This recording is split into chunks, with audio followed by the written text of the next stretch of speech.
تو پیارے بچوں اگلی دفعہ جب آپ نماز پڑھیں تو الحمدللہ رب العالمین پر غور ضرور کیجئے گا کہ تمام تعریفیں، تمام شکر کس کے لیے ہیں؟ اللہ کے لیے ہیں، جو تمام رب کا، تمام عالمین کا رب ہے۔ اس کے بعد دوسری سورہ سورۃ البقرہ، جو قرآن کی دوسری بڑی سورہ ہے۔ اس سورہ میں گائے کا ایک واقعہ ہے، اسی لیے اس کا نام البقرہ ہے۔ البقرہ یہ اردو والا بقرہ نہیں ہے، یہ عربی میں بقرہ گائے کو کہتے ہیں۔ اس میں کل 286 یعنی 286 آیات ہیں، جملے ہیں۔ سورہ فاتحہ میں کتنی آیات تھی؟ 7 آیات تھی، اور سورۃ البقرہ میں 286 ہیں۔ کیا آپ جانتے ہیں ابھی شیاطین کیا کر رہے ہیں؟ ہم سورۃ البقرہ پڑھنے جا رہے ہیں نا، شیاطین بھاگ رہے ہیں۔ حدیث میں آتا ہے کہ جس گھر میں سورۃ البقرہ پڑھی جاتی ہے وہاں سے شیطان بھاگ جاتا ہے۔ ابھی ہمارے ساتھ جو بھی بچے سورۃ البقرہ پڑھ رہے ہیں نا، ان کے گھروں سے شیطان بھاگ رہا ہے نا مزے کی بات۔ چلیں، سورۃ البقرہ کے شروع میں ہی اللہ تعالیٰ ہمیں انسانوں کی ٹائپس کے بارے میں بتاتا ہے۔ جی، لوگوں کی بھی ٹائپس ہوتی ہیں۔ اللہ ہمیں مختلف انسانوں کے بارے میں اسی لیے بتاتا ہے تاکہ ہم یہ دیکھیں کہ ہم کون سے لوگ ہیں، اور اگر ہم کچھ غلط کر رہے ہیں تو خود کو ہم ٹھیک کر لیں۔ اب آپ نے غور سے سننا ہے اور فوکس کرنا ہے اور خود کو ڈھونڈنا ہے کہ میں کون سے لوگوں میں سے ہوں۔ تو پیارے بچوں 3 قسم کے لوگ ہوتے ہیں: مومن، کافر، منافق۔ مومن اور کافر کے بارے میں تو شاید آپ نے سنا ہوگا۔ مومن کون ہوتے ہیں؟ ایمان والے، اللہ کو خوش کرنے والے، اچھے اچھے کام کرنے والے، اللہ کی بات ماننے والے۔ دوسرے قسم کے لوگ کافر، جو اللہ کا انکار کرتے ہیں، وہ کھل کر سب کو بتاتے ہیں کہ وہ کافر ہیں، برے کام کرنے والے، کھلے عام برائی کرنے والے، اللہ کی بات نہ ماننے والے، یہ کافر ہوتے ہیں۔ تیسری قسم کے لوگ جو بالکل مختلف ہوتے ہیں، نہ وہ مومن ہوتے ہیں نہ وہ کافر ہوتے ہیں، وہ ہیں منافقین۔ یہ کسی کو کھل کر بتاتے نہیں ہیں کہ ان کے اندر ایمان نہیں ہے، سامنے سے کام بھی مومن والے کرتے ہیں تاکہ لوگ انہیں اچھا کہیں، لیکن دل سے وہ اسلام کے دشمن ہوتے ہیں، دھوکہ دینے والے ہوتے ہیں، چیٹ کرنے والے ہوتے ہیں۔ ایسے لوگوں پر کوئی ٹرسٹ بھی نہیں کرتا، کیونکہ وہ جھوٹ بولتے ہیں کہ وہ مومن ہیں، حالانکہ وہ مومن نہیں ہوتے، کھل کر بتاتے بھی نہیں کہ وہ کافر ہیں، اور چاہتے ہیں کہ لوگ انہیں مومن سمجھیں، اور دکھانے کے لیے کام بھی مومن والے کرتے ہیں۔ لیکن بچوں اللہ سے تو کوئی چھپ نہیں سکتا نا، اللہ تو سب جانتا ہے، اللہ تو دلوں کے اندر آنے والے خیالات کو بھی جانتا ہے، اللہ کو پتا ہوتا ہے کہ وہ منافق ہے۔ اللہ سے دعا کیا کریں کہ اللہ تعالی ہمیں دھوکے دینے والے منافق دوستوں سے بچائیں۔ آپ بتائیں آپ کو کیسے لوگ پسند ہوتے ہیں؟ کون اچھا لگتا ہے؟ کیسے دوست اچھے ہیں؟ جو سچ بولتے ہیں یا جھوٹ بولتے ہیں؟ دھوکہ دینے والے؟ ہم سب کو سچ بولنے والے پسند ہے نا، تو اللہ کو بھی اچھے اچھے کام کرنے والے، سچ بولنے والے بچے پسند ہیں۔ پیارے بچوں ہمیشہ سچ بولا کریں، اچھے بچے کبھی جھوٹ نہیں بولتے، کسی کو تنگ نہیں کرتے اور دھوکہ نہیں دیتے۔ آگے آیت 30 آنورڈز، اب ہم ایک کہانی سننے والے ہیں، دلچسپ کہانی، حضرت آدم علیہ السلام اور حضرت حوا علیہ السلام کی کہانی۔ اسے بھی آپ نے بہت غور سے سننا ہے کیونکہ اس میں بھی ہمارے لیے بہت اہم لیسن ہے۔ اس کہانی میں ابلیس ہے۔ ابلیس کون تھا؟ یہ ایک جن تھا۔ جنات بھی اللہ نے بنائے ہیں، یہ آگ سے بنتے ہیں، یہ ہمیں نظر نہیں آتے لیکن یہ موجود ہوتے ہیں۔ ان کی بھی فیملی ہوتی ہے، ان کی بھی شادیاں ہوتی ہیں، ان کے بھی بچے ہوتے ہیں، ان میں بھی مسلمان جن اور کافر جن ہوتے ہیں، اور یہ کھانا بھی کھاتے ہیں۔ اللہ تعالیٰ نے جب آدم علیہ السلام کو مٹی سے بنایا تو فرشتوں اور ابلیس کو حکم دیا کہ آدم علیہ السلام کے آگے جھک جائیں۔ اور فرشتے کون ہوتے ہیں پیارے بچوں؟ فرشتے نور سے بنے ہیں، روشنی سے۔ یہ اللہ کا ہر حکم مانتے ہیں، انوسینٹ ہوتے ہیں، معصوم ہوتے ہیں، ان کی فیملی نہیں ہوتی اور ان کے پاس چوائس نہیں ہوتی، انہیں اللہ کا ہر حکم ماننا ہوتا ہے۔ یہ صبح و شام اللہ کی عبادت کرتے ہیں۔ کیا آپ کو پتا ہے کہ ابلیس کا نالج بہت تھا اور وہ عبادت بھی بہت کرتا تھا؟ اب آپ کہیں گے کہ کیا ابلیس اللہ کی عبادت کرتا تھا؟ جی، ابلیس اللہ کا بہت ذکر کرتا تھا اور اللہ کی بہت عبادت کرتا تھا، لیکن وہ اپنے آپ کو سب سے بڑا سمجھتا تھا۔ ابھی ہم نے پڑھا ہے نا، کچھ لوگ دھوکہ دینے کے لیے، منافق جو ہیں وہ صرف دکھانے کے لیے اچھا کام کرتے ہیں۔ تو ابلیس عبادت کی وجہ سے فرشتوں کے ساتھ رہتا تھا، حالانکہ وہ دل سے فرشتوں کو چھوٹا اور خود کو بڑا سمجھتا تھا۔ تو جب اللہ نے حکم دیا کہ سب آدم علیہ السلام کو سجدہ کریں یعنی جھک جائیں، تو سارے فرشتے فوراً جھک گئے اور بات مان لی، لیکن ابلیس نے حکم نہیں مانا اور کہا کہ میں سجدہ نہیں کروں گا کیونکہ میں آدم سے بہتر ہوں، انسان سے بہتر ہوں، اور وہ کافر ہو گیا۔ کافر کا مطلب ہوتا ہے اللہ کے حکم سے اس نے انکار کیا، یعنی اس نے کہا کہ میں حکم نہیں مانوں گا۔ اللہ تعالیٰ نے ابلیس کو حکم دیا کہ وہ وہاں سے فوراً نکل جائے اور اللہ کی رحمت سے دور ہو جائے۔ ابلیس نے بجائے معافی مانگنے کے اور توبہ کرنے کے کہا کہ مجھے قیامت تک کے لیے زندگی دیں تاکہ میں یہ پروف کر سکوں، یہ ثابت کر سکوں کہ انسان مجھ سے بہتر نہیں ہے۔ اور ساتھ ابلیس نے یہ بھی کہا کہ جب بھی انسان کوئی نیک کام کرنے لگے گا تو میں اس کے راستے میں آ کر بیٹھ جاؤں گا، اسے کوئی بھی نیک کام نہیں کرنے دوں گا، اس سے گناہ کرواؤں گا، میں انہیں وسوسہ ڈالوں گا۔ وسوسہ کہتے ہیں دل میں بری باتوں کے آنے کو۔ تو شیطان نے اللہ سے کہا کہ اللہ تو دیکھے گا کہ اکثر انسان برائی کریں گے اور اکثر انسان آگ میں جائیں گے۔ اللہ نے شیطان کا چیلنج مان لیا اور فرمایا کہ جو میرے بندے ہوں گے وہ تمہاری باتوں میں نہیں آئیں گے، تمہارے وسوسوں میں نہیں آئیں گے، تم انہیں بہکا نہیں سکو گے۔ میرے بندے میرا حکم مانیں گے اور جنت میں جائیں گے۔ پیارے بچوں، یہاں اللہ تعالیٰ میں کیا سکھا رہے ہیں؟ اللہ تعالیٰ نے سورہ بقرہ میں یہ سٹوری ہمیں کیوں سنائی ہے؟ کیونکہ اللہ ہمیں وارن کر رہا ہے، کس سے؟ شیطان سے، کہ کہیں شیطان دنیا میں ہم انسانوں کو ورغلا کر، وسوسے ڈال کر، برائی کا خیال ڈال کر جنت سے دور نہ کر دے۔ جنت میں سب جانا چاہتے ہیں نا؟ اللہ بھی چاہتا ہے کہ ہم جنت میں جائیں۔ بچوں، شیطان ہمیں نظر نہیں آتا، لیکن شیطان ہمیں دیکھ سکتا ہے، وہ ہمیں اچھے کاموں سے روک بھی سکتا ہے۔ ہم نے اس سے الرٹ رہنا ہے اور کرنا کیا ہے؟ ہم نے تعوذ پڑھنا ہے، اعوذ باللہ من الشیطان الرجیم پڑھنا ہے۔ کبھی اگر نماز پڑھنا مشکل لگے، کسی کو معاف کرنا مشکل لگے، یا بہت غصہ آ رہا ہو، یا ماما بابا کی کوئی بات ماننی آپ کو مشکل لگے، یا ان کی کوئی بات سمجھ نہ آ رہی ہو، آپ کو غصہ آ رہا ہو، تو آپ نے کیا کرنا ہے؟ فوراً سمجھ جانا ہے کہ یہ شیطان ہے جو نیکی کرنا مشکل کر رہا ہے۔ فوراً آپ نے تعوذ پڑھنا ہے، اعوذ باللہ من الشیطان الرجیم، تاکہ شیطان ہم سے دور ہو جائے۔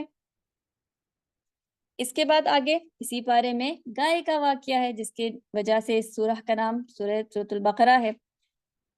بقرہ گائے کو کہتے ہیں۔ قرآن میں اللہ نے ہمیں بہت سی کہانیاں سنائی ہیں، ہم آگے انشاءاللہ پڑھتے رہیں گے، بہت سے واقعات ہیں، اور ان واقعات کی ایک ریزن ہے تاکہ ہم ان واقعات کو، ان کہانیوں کو سن کر سیکھیں اور وہ غلطیاں نہ کریں جو پہلے کے لوگوں نے کی تھی۔ جب بھی قرآن کی کسی کہانی کو سنیں نا تو آپ غور کیا کریں کہ اللہ یہاں ہمیں سکھانا کیا چاہ رہا ہے، یہاں ہمارے لیے لیسن کیا ہے۔ تو گائے کا واقعہ بنی اسرائیل کا واقعہ ہے۔ بنی اسرائیل کون تھے؟ یہ موسیٰ علیہ السلام کی قوم تھی، یعنی موسیٰ کے وقت جو لوگ تھے، جو اس وقت کے مسلمان لوگ تھے، انہیں بنی اسرائیل کہتے تھے۔ جی، اس وقت کے مسلمان، وہ بھی مسلمان تھے، وہ اللہ کو مانتے تھے، موسیٰ کو مانتے تھے، اور موسیٰ کو اللہ کا نبی بھی مانتے تھے۔ قرآن میں اللہ نے بنی اسرائیل کی بہت سی سٹوریز بیان کی ہیں، اور انہی سٹوریز میں سے ایک سٹوری گائے کی کہانی ہے۔ موسیٰ علیہ السلام کے دور میں ایک قتل ہو گیا، اور یہ پتہ نہیں چل رہا تھا کہ یہ قتل کس نے کیا ہے۔ تو لوگ موسیٰ علیہ السلام کے پاس آئے کیونکہ انہیں پتہ تھا یہ نبی ہیں، اور موسیٰ علیہ السلام سے انہوں نے کہا کہ ہماری مدد کریں کہ قاتل کا پتہ نہیں چل رہا۔ موسیٰ علیہ السلام نے اللہ سے دعا کی تو اللہ نے انہیں حکم دیا کہ ایک گائے کو ذبح کیا جائے، اور گائے کے جسم کا کوئی بھی حصہ اس قتل ہونے والے شخص کے جسم پر ٹچ کیا جائے تو وہ شخص خود زندہ ہو کر بتا دے گا کہ کس نے اسے مارا ہے۔ اب یہ اللہ کا حکم تھا، اللہ کا آرڈر تھا، اللہ کی مرضی تھی۔ اللہ چاہتا تھا کہ وہ بنی اسرائیل کے لوگوں کو یہ معجزہ کر کے دکھائے کہ اللہ مرنے والوں کو زندہ کر سکتا ہے، کیونکہ اللہ تو سب کچھ کر سکتا ہے نا، اللہ بہت قدرت والا ہے، طاقت والا ہے، اللہ مار بھی سکتا ہے، زندہ بھی کر سکتا ہے۔ لیکن بنی اسرائیل کے لوگ گائے کو ذبح نہیں کرنا چاہتے تھے، کیونکہ وہ پہلے گائے کی پوجا کرتے تھے، اس لیے انہیں یہ حکم پسند نہیں آیا۔ انہوں نے موسیٰ علیہ السلام کا مذاق اڑایا اور حکم ٹالنے کے لیے بار بار عجیب سوال کرتے تھے۔ کبھی کہتے تھے اچھا بتاؤ کہ وہ گائے کیسی ہو، پھر کہتے تھے اچھا بتاؤ اس کا رنگ کیسا ہو، عمر کیا ہو، اور اسی قسم کے سوال کرتے جاتے تھے۔ اور اپنے لیے مشکل بھی کرتے جاتے تھے۔ آخر کار انہیں گائے ذبح کرنی پڑی کیونکہ وہ قتل کرنے والے شخص کا نام بھی جاننا چاہتے تھے۔ اللہ کے حکم سے وہ مرنے والا شخص زندہ ہوا اور اس نے بتایا کہ اسے کس نے مارا ہے، اور یہ بتا کر وہ پھر مر گیا۔ پیارے بچوں، گائے کا یہ واقعہ ہمیں بہت کچھ سکھاتا ہے۔ سب سے پہلے یہ کہ اللہ کا کوئی بھی حکم ہو، چاہے ہمیں وجہ سمجھ آئے یا نہ آئے، ہم نے وہ حکم ماننا ہے۔ بعض دفعہ ہوتا ہے نا کہ ماما بابا کی بھی کوئی بات ہمیں سمجھ نہیں آتی، وہ ہمیں کوئی کام کہتے ہیں کرنے کے لیے لیکن ہمیں سمجھ نہیں آتا، ہم نے بات ماننی ہے۔ اس کے بعد ہم یہ سیکھتے ہیں کہ اللہ تعالیٰ ہی زندہ کرتا ہے، وہی مارتا ہے، اور وہی ہم سب کو مرنے کے بعد قیامت کے دن دوبارہ اٹھائے گا۔ اور ایک اور بڑی اہم بات اس کہانی سے ہم سیکھتے ہیں، ہمیں دین کا مذاق نہیں اڑانا چاہیے، خاص طور پر وہ لوگ جو دین کی باتیں کرتے ہیں، جیسے مسجد کے امام ہو گئے، قرآن ٹیچر ہو گئے، اسلامیت کے ٹیچر ہو گئے، قاری صاحب ہو گئے، اسلام اور قرآن سکھانے والے استاد ہو گئے، ہم نے ان کا مذاق نہیں اڑانا۔ اللہ کو بنی اسرائیل کا، موسیٰ علیہ السلام کا اس طرح سے مذاق اڑانا بالکل پسند نہیں آیا، اس لیے یہاں اللہ ہمیں یہ لیسن دیتا ہے کہ کبھی بھی کسی کا فن نہیں بنانا، کسی کو بلی نہیں کرنا، یہ اچھی بات نہیں ہے۔ نہ ہمیں کسی کے برے نام رکھنے چاہیے، نہ ہم نے کسی کو ہرٹ کرنا ہے، کیونکہ مسلمان دوسرے مسلمان کو تنگ نہیں کرتا، دوسروں کی فیلنگز کو ہرٹ نہیں کرتا۔ خوش رہنا چاہیے، خوش رہنا، ہنسنا اچھی بات ہے، لیکن کسی کو ہرٹ کرنا اور ہرٹ کر کے خوش ہونا یہ اچھی بات نہیں ہے۔ پھر اس واقعے سے ہم یہ بھی سیکھتے ہیں نا کہ اللہ چھپ کر کرنے والے گناہوں کو بھی جانتا ہے۔ جیسے اس قتل کے بارے میں کوئی بھی نہیں جانتا تھا لیکن اللہ جانتا تھا۔ تو پیارے بچوں، کبھی بھی یہ نہ سوچیں کہ ہمیں کوئی نہیں دیکھ رہا، اللہ ہمیشہ سب کے ساتھ ہوتا ہے، سب کچھ دیکھ رہا ہوتا ہے۔ آج کل ہم گیجٹس میں، اسکرین میں جو کچھ دیکھ رہے ہوتے ہیں اللہ کو سب معلوم ہے، اچھی چیز دیکھ رہے ہیں یا بری چیز دیکھ رہے ہیں یہ بھی اللہ کو معلوم ہے، اور اللہ چاہے تو سب کے سامنے ظاہر بھی کر دے، کسی کے بھی گناہ کو ظاہر کر دے۔ جیسے یہاں اللہ نے سب کو بتا دیا کہ قتل کس نے کیا تھا، گناہ کس نے کیا تھا، حالانکہ اس نے رات کو چھپ کے قتل کیا تھا، لیکن اللہ نے سب کو بتا دیا۔ اس لیے بچوں، جب اکیلے ہوں یا سب کے ساتھ ہوں، ہر جگہ ہر وقت اچھے کام کیا کریں، تاکہ اگر کسی وقت ظاہر بھی ہو جائیں اور سب کو پتہ بھی چل جائے تو امبیرس نہ ہو، شرمندہ نہ ہو۔ اللہ تعالیٰ برائیوں کو، گناہوں کو سب کے سامنے بھی لا سکتا ہے کیونکہ وہ سب کچھ دیکھ رہا ہوتا ہے۔ اس کے بعد آیت نمبر 102، اس میں جادو کی بات ہے۔ جی، میجک کی بات بھی ہے قرآن میں، اور اسلام میں جادو منع ہے، جادو کفر ہے۔ ہاروت اور ماروت دو فرشتے تھے جو جادو سکھاتے تھے، اور یہ اللہ کی طرف سے ایک آزمائش تھی، اللہ کی طرف سے ایک ٹیسٹ تھا اس وقت کے مسلمانوں کے لیے، کیونکہ انبیاء کرام جب اللہ کے حکم سے معجزے دکھاتے تو لوگ ان کا مذاق اڑاتے، انہیں میجیشین کہتے اور کہتے کہ یہ جادو ہے، حالانکہ وہ تو معجزہ ہوتا تھا۔ تو اللہ نے دو فرشتوں کو نازل کیا تاکہ وہ فرشتے بتائیں کہ جادو کیسے ہوتا ہے، اور لوگ یہ جان لیں کہ جادو الگ ہے اور معجزہ الگ ہے۔ لیکن کچھ لوگوں نے کیا کیا، جادو سیکھ کر خود جادو کرنے لگے۔ یہ فرشتے لوگوں کو بتاتے تھے کہ جادو حرام ہے اور جادو کرنا کفر ہے۔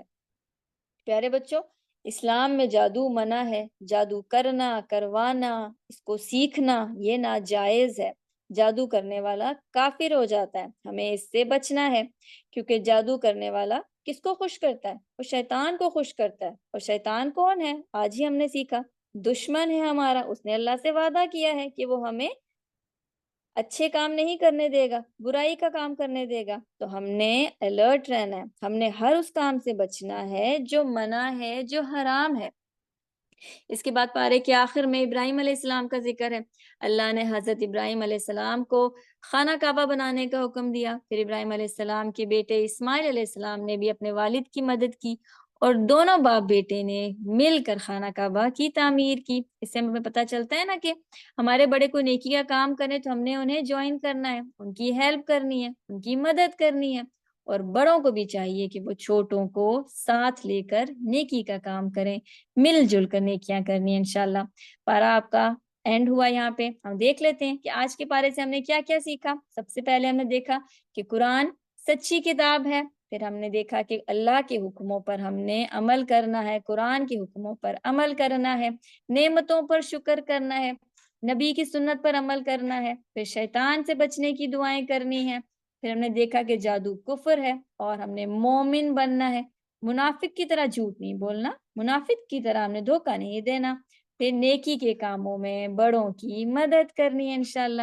اور آج کی ایکٹیویٹی آپ کے لیے کہ اللہ کی کوئی سی 5 نعمتوں کی لسٹ بنائیں جن کے بارے میں کبھی آپ نے سوچا بھی نہیں ہے، ان کا آپ نے کبھی شکر بھی ادا نہیں کیا، ان نعمتوں کی آپ نے لسٹ بنانی ہے اور ان نعمتوں کا شکر کرنا ہے، اور آپ نے اپنی ماما اور بابا کو بھی تھینک یو بولنا ہے، ان کا بھی شکر ادا کرنا ہے، کیونکہ اللہ کا بھی شکر کرنا ہے اور بندوں کا بھی شکر ادا کرنا ہے۔ جزاکم اللہ خیر کثیرہ، پارا آپ کا مکمل ہوا۔ السلام علیکم ورحمۃ اللہ وبرکاتہ۔